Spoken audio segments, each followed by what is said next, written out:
Could you walk us through just how it would go in a transaction that pays and when the property is taken off? Do you mean for an auction process or for any of the others? The auction. For the auction? Is over. People pay on the spot? Take the thing with them? Yes, normally that's the way they do it. If they've called in a bid or if it's an electronic auction, you know, something online, there may be other payment methods that they do. Again, each auctioneer is different. Some auctioneers allow up to 2 weeks for the buyer to come in and to make the payment. But you probably would not receive your payment until sometime between 2 and 4 weeks after the auction closes. I'm more concerned about the cold feet problem where somebody has the time to think about it and think, oh my goodness, you know, where are we going to put that land? Right, and you know, sometimes that happens and auctioneers have to relist items, so they would go in a subsequent auction, but normally they pay by credit card or check on the spot. Yes, not everybody has, they have their furnishings or their home insured, but they haven't had anyone come in to value the paintings, the furniture, the this or that. Is that something that is critically important when you're thinking of downsizing or having an auction or whatever? Basically, what I tell folks about appraisals, you know, in terms of finding out what something's value is worth, I think that there's a number of different ways to go. I think that certainly, for instance, in art, we have a database that we use called artprice.com that's available for a subscription. And basically, art is not worth anything until it's resold, until it's traded.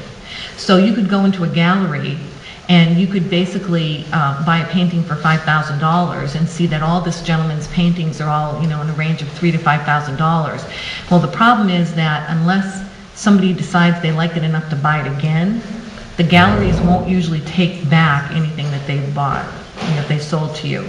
And so it really only becomes an established price when it's resold. So Art Price basically will track every single transaction anywhere in the world. There are just millions and millions of data points in this particular database. And I can type in an artist's name and basically it will pop up and tell me all of the types of paintings, you know, whatever the media might be, if it's sculptures, if it's oils, if it's watercolors, whatever. And it will kind of go through that whole thing so that I at least have a basis to know if I'm pricing in an estate sale, say, you know, that sort of thing. But in terms of getting real appraisals, it's in the auctioneer's certainly best interest to know what it is he's looking at, he or she is looking at, and to know what it normally sells for. And so I wouldn't say that it would be mission critical because they're going to try to get as much money as they can. And so if you have old appraisals, those are good data points. But frankly, depending on what the appraisal was written for, so let's say it was an appraisal for insurance basis, the issue with that is that it's probably 3 times higher than anything you can expect to even remotely get for your item. And the reason for it is that the expectation is that you're in a crisis situation. Your house was burnt down, it was stolen, you have a right to get this based on the insurance you've been paying, like right away. So you're going to go out on the open market and you're going to pay top dollar for it. And so that's kind of what the appraisal value is. That's not a realistic value. Well, it certainly isn't a fair market value, and it isn't what you should set your expectations of, you know, that Grammy Silver is really in fact going to get me $6,000. You know, it could be more Grammy Silver is going to get you about $2,000, and, you know, that's a good market. So you have to sort of take it with a grain of salt. So if you do decide to go forward with an appraisal, what you can, or what you should expect, is that if you have someone come in and verbally give you an appraisal, sometimes they will do that for no charge. If they're going to give you a written appraisal, they will charge. And normal appraisals for a household full of things run in the neighborhood of $500 to $1,000 or more, depending on the number of items. So you really have to ask yourself, is it worth it? I mean, do you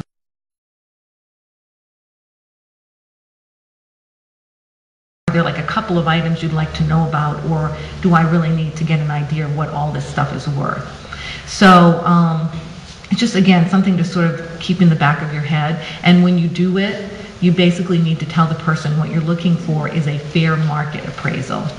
what could I get if I sold it in today's market. What's the website again?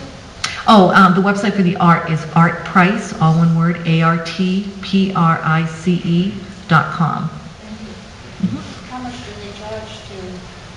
They have subscriptions that run anywhere from $25 to $175, depending on if you want, you know, the bells and whistles where you can see the pieces and, you know, see what the artwork looks like and all that, all the way down to the lower end is just pure auction results. Okay. Any other questions? Okay.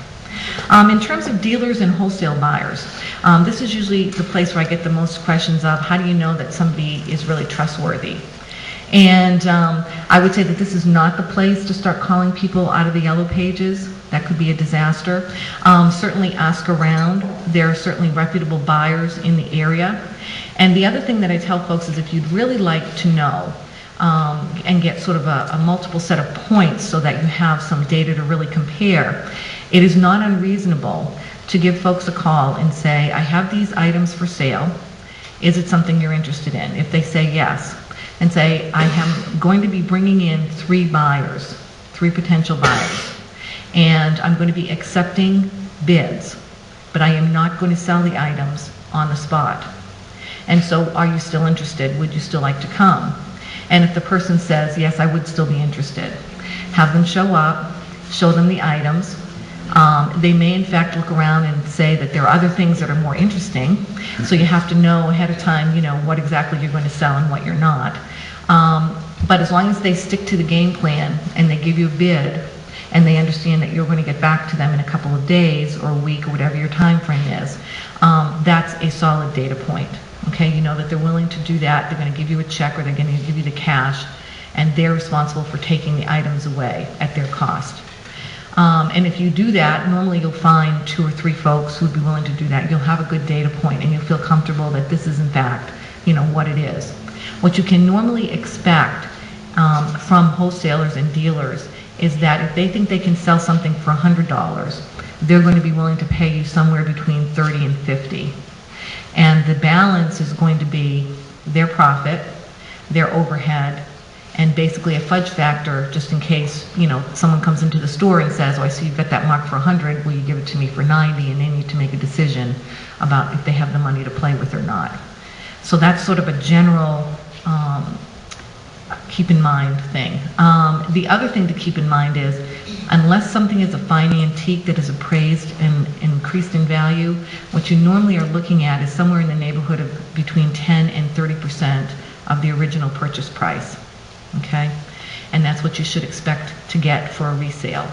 And especially on things like rugs, you know, huge oriental rugs right now. I can't even tell you the number of rug dealers that I've had that have gone out of business, like Hamway, and, you know, so those kinds of things right now, an 8x10, you know, nice wool, hand knotted, or even Persians are in the neighborhood of $500 to $1,000 on the really high end. So, and things like dining room sets, which right now are the one thing that people cannot take with them when they go to downsize. It's sort of the universal thing nobody's taking.